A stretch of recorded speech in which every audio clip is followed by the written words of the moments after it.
Kumusta mga bay? Ako to si AJ Balagbag. Tattoo artist dito sa United Kingdom. And for today's video, ang pyesa na ginagawa ko ngayon ay lion. Ito ang request ng ating bossing. Bale, full sleeve pala to, pero sa ngayon ito lang muna yung gagawin ko. Bale, day 2 na yan. Hindi ko na nabidyohan yung day 1. Bale, ang style na ginagawa ko dito ay pointillism o whip shading. Din ang gamit kong needle ay 3RL na 8 gauge. All the way yan mga bay. Tapos ang bolts naman na ginagamit ko ay 8.5. Alam ko marami ang nagtataka o nagugulat na mga kapwa ko artist pag nalalaman nila ang voltage na gamit ko kasi ang taas nga daw. Pero explain ko na din dito. Para sa akin kasi mas pino o mas dikit-dikit yung dots na lumalabas pag malakas ang voltage na ginagamit ko. Tapos sinasabayan ko lang din siya ng mabilis na hagod. Pero floating lang yun ha. Dahan-dahan ko lang binibuild yung tono na gusto ko hanggang sa makuha ko yung gusto kong contrast.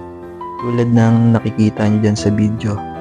Pero medyo risky rin siya kasi malaki din yung chance na masira o mabasag mo yung balat pag hindi ka pa sanay sa ganitong technique. At saka kung gusto mong aralin yung ganitong style, kailangan sobrang haba ng pasensya mo. Kasi nga isang needle lang yung gagamitin mo sa lahat. Pero may iba naman na hinahaluan nila ng shader sa mga black na part. Pero ang napapansin ko kasi pag ganun, naghihiwalay yung texture nila. Kaya nag-i-stick na lang din ako sa isang needle. Mas nag-i-enjoy kasi ako pag nakikita ko naghihingalo na yung mga client ko sa sakit. Tulad niyan, tulad ng white ink na yan.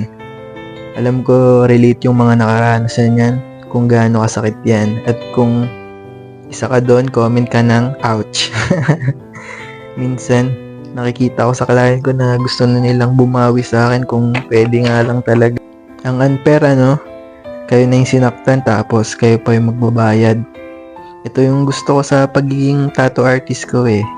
Ang manakit ng tao tapos walang ganti. Joke lang. At ito, after 12 hours na session, ito yung final result. Sana may na-share ako sa inyo kahit papano. At pwede nyo na din akong i-bash para sumikat na ako. Pa-follow na rin ako at pa-share nito guys.